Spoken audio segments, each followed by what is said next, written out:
Peut-on être antispéciste et de droite? Alors, ouais, question épineuse. Alors, je pense que ça dépend aussi de la définition qu'on a de droite, parce que il y a plein de gens qui mettent plein de concepts un peu différents. Après, si dans le concept de droite, on inclut bon, des schémas qui sont quand même assez documentés, etc., comme le conservatisme, par exemple, la réaction aux avancées sociales, l'acceptation de politiques inégalitaires, etc.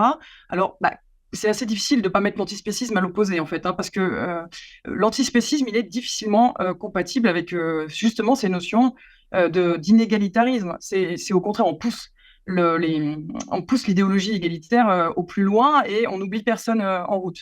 Donc l'antispécisme, il est fondamentalement un progressisme, vu l'état actuel des choses.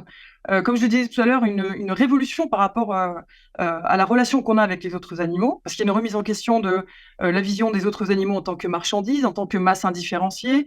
On a tendance à voir les autres animaux comme étant sauvages, agissant comme par instinct, pardon, qu'on peut utiliser, exploiter à notre gré, etc. Donc, remettre ça en question, c'est foncièrement un progressisme.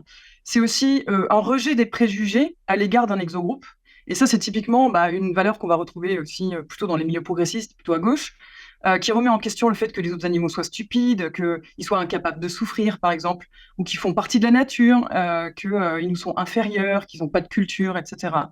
D'ailleurs, sur ce point où on dit que les autres animaux ne peuvent pas souffrir, où on nie leur souffrance, c'est quelque chose qui est très récurrent. Et on retrouve en fait ces mêmes mécaniques dans la domination qui est exercée sur certains groupes humains aussi.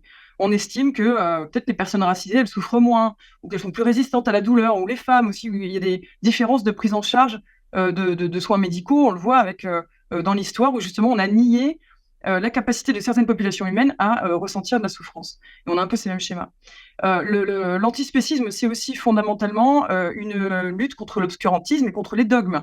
C'est-à-dire qu'on va remettre en question l'exceptionnalisme humain, qui postule qu'il y a une différence de nature fondamentale entre l'humain qui serait supérieur et les autres animaux qui seraient inférieurs.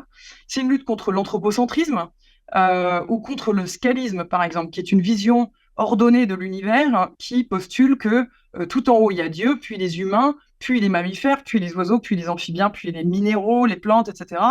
Vision qui a servi à un certain moment à défendre la suprématie de la race blanche aussi.